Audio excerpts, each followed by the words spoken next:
Pues ese es un efecto directo, un impacto inmediato de lo que dicen los medios de comunicación sobre la convivencia a nivel local.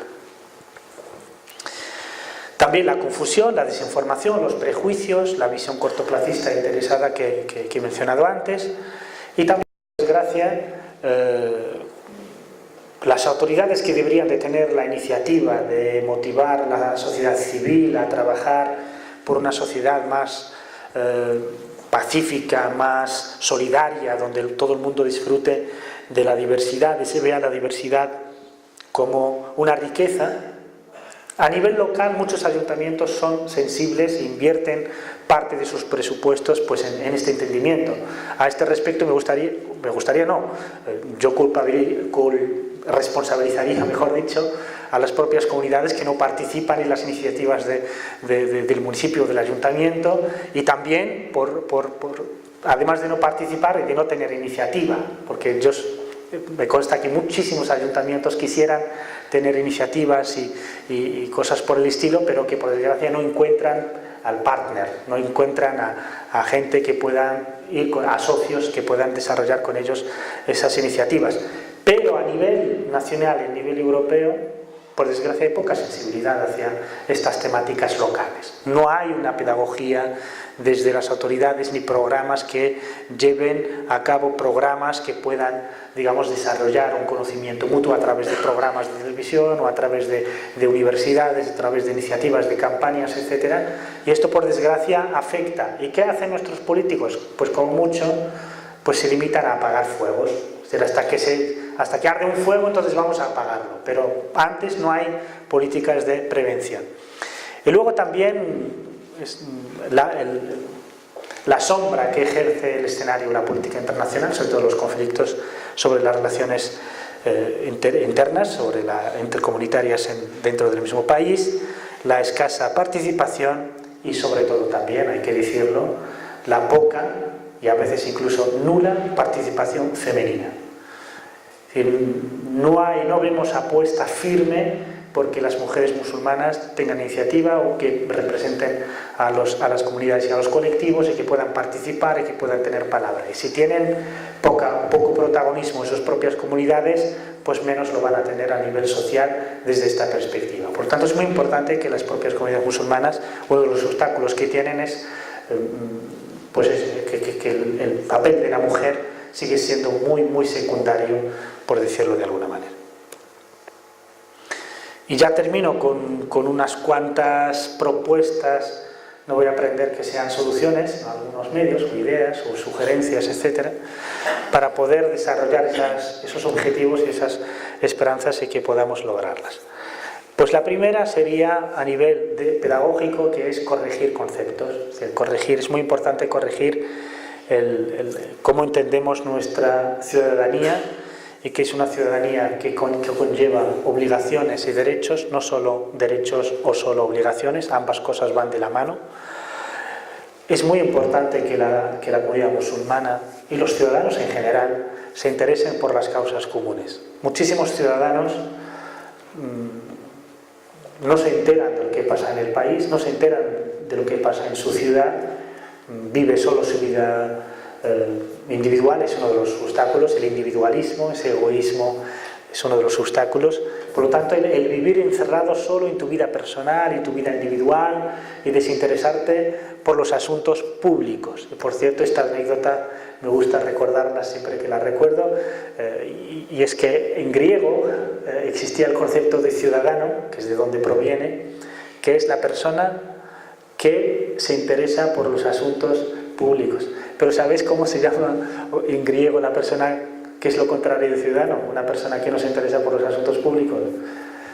Idiota, justamente. De ahí el idiota es el contrario.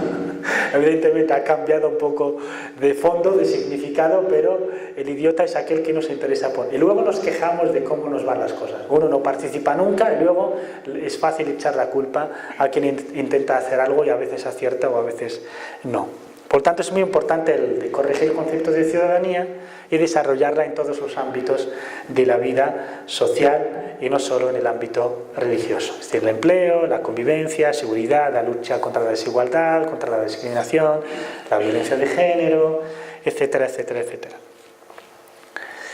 También integrar a todo el mundo en el espíritu. Ese nosotros que he mencionado antes. Es decir, que todo el mundo quepa en nuestra concepción, en nuestras almas, nuestra razón, en nuestra manera de ver las cosas, integrar a todo el mundo. Y eso es muy importante porque en el mismo, tanto en la Biblia como en el Corán, pero por ejemplo vamos a citar un versículo en el Corán en donde Dios llama a toda la humanidad y dice: oh humanos, os hemos creado de un varón y una hembra, de un hombre y una mujer, de una mujer y un hombre. Y hemos hecho de vosotros descender pueblos y tribus para que os conozcáis y os reconozcáis. Fijaos que el nivel primero es que todos los humanos son hermanos, son iguales. Por lo tanto, en realidad, debemos de preocuparnos por toda la humanidad. Pero dentro de esta humanidad, luego Dios nos ha hecho pueblos y tribus. Es decir, esta es la familia global, que somos todos los humanos, pero luego dentro de esa familia hay una familia más pequeña, que es el de ser de un pueblo. Y luego de una tribu y de una familia. Por lo tanto, hay que preocuparse, porque si no, no tendría ningún sentido el que realmente uno diga que soy humano, si no perteneces a la familia humana.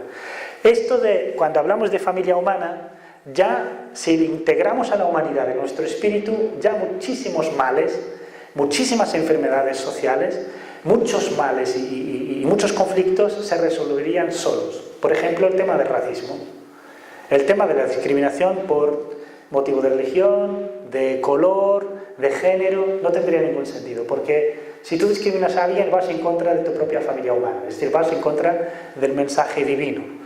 Entonces ya nos cura de muchos males el hecho de integrar a la humanidad en nuestro espíritu. Y luego, como pueblo, evidentemente es trabajar por el bienestar de este pueblo, preocuparse por sus asuntos y luchar por sus causas justas comunes. Es muy importante el que haya este cambio en nuestros espíritus para llegar a ese nuevo nosotros, a ese nosotros como pueblo, como España, y luego ese nosotros del resto de la humanidad, porque tampoco es plan de, y este es el punto importante que diferencia la concepción de país o de pueblo de una persona espiritual y de un nacionalista del siglo XIX, de gente encerrada en esa concepción de nación como un pueblo de un solo color, de una sola cultura, de un solo idioma, y que excluye, esa concepción nacionalista excluyente que por desgracia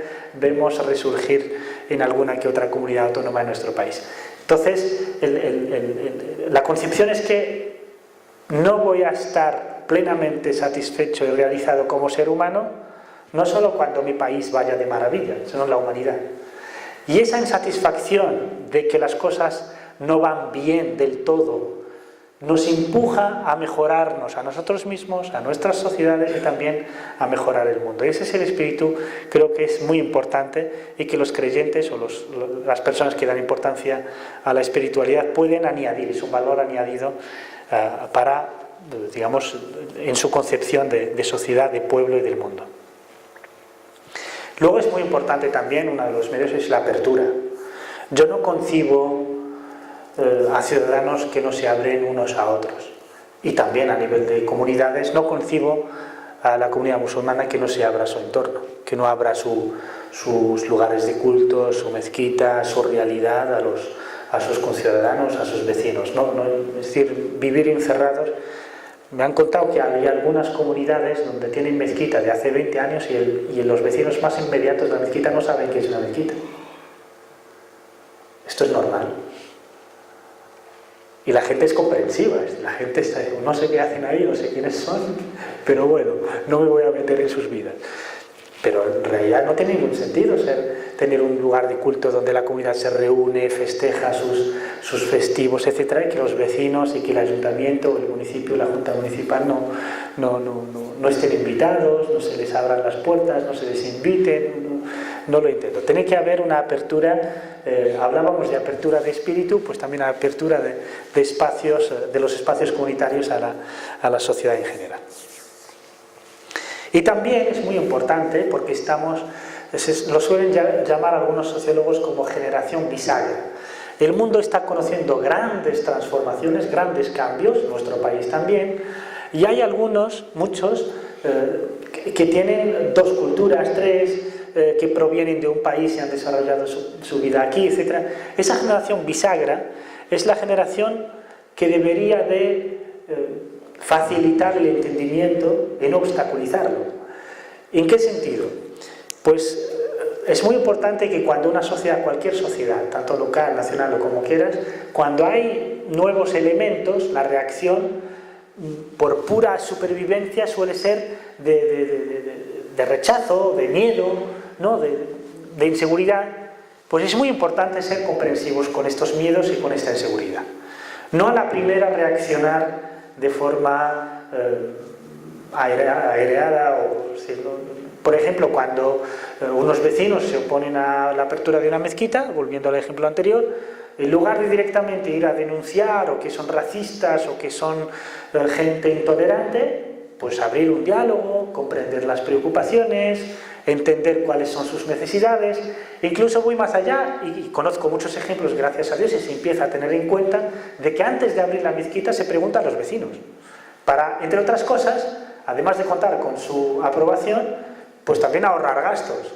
¿Por qué voy a gastar dinero abriendo el local y luego se me va a cerrar porque los vecinos lo van a boicotear? Por lo tanto, es muy importante el que se consulte, se hable con los vecinos, y conozco ahora casos de mezquitas en donde las reuniones de la asociación de vecinos se desarrollan en la mezquita. Yo creo que es un buen ejemplo a seguir. Y también lo de pensar globalmente y actuar localmente es uno de los lemas del Foro Social Mundial, me ha gustado traerlo aquí, que es el de pensar en todos, pensar en el país, pensar en el mundo, y al mismo tiempo a la hora de actuar, porque muchas veces empezamos a analizar a la realidad mundial, internacional, los problemas, incluso del país, y luego no hacemos nada. Se queda ahí, se queda en la crítica, se queda en charlas de bar, pero luego ya está, como si hubiéramos solucionado nada. No, nada. Pero lo que hay que hacer es, a través de esa crítica, de esa conciencia que es positiva, llevar esa conciencia a acciones reales. Y eso se hace a nivel local. Es decir, abriendo foros de diálogo, foros de debate, foros de... Es decir, hay que llevar eso a la realidad, y eso es lo que hace que haya una ciudadanía consciente, y a través de esa conciencia ciudadana y social, evidentemente, mejoramos no solo el saber estar social y colectivo, sino también mejoramos nuestra calidad de vida y mejoramos nuestra democracia y en definitiva y en consecuencia mejoramos incluso a nuestras autoridades y nuestras instituciones. Y como no, el de preocuparse por construir ese futuro mejor, es el futuro de todos, pensar y trabajar por mejorar la realidad actual para aspirar a una realidad mejor en donde todo el mundo pueda disfrutar de una vida digna, de una vida próspera, de una vida en libertad y en seguridad. Por desgracia, muchas veces, lo he dicho un poco antes, es que se echa en falta esta manera de pensar, de proceder, para que nos preocupemos más allá de una legislatura, para que pensemos más allá de un color político. Muchas veces pensamos de forma parcial o sectaria en la sociedad, y eso no ayuda a resolver los problemas, muchas veces incluso los complica. Y es muy importante el de pensar en un futuro común de todos nosotros, y eso trasciende tanto la comunidad religiosa como la ideología o el color político que se tenga. Bueno, esto era la propuesta de esta mañana, espero no haberme excedido mucho, y me gustaría que hubiera un espacio suficiente para el debate. Muchas gracias por vuestra atención y gracias.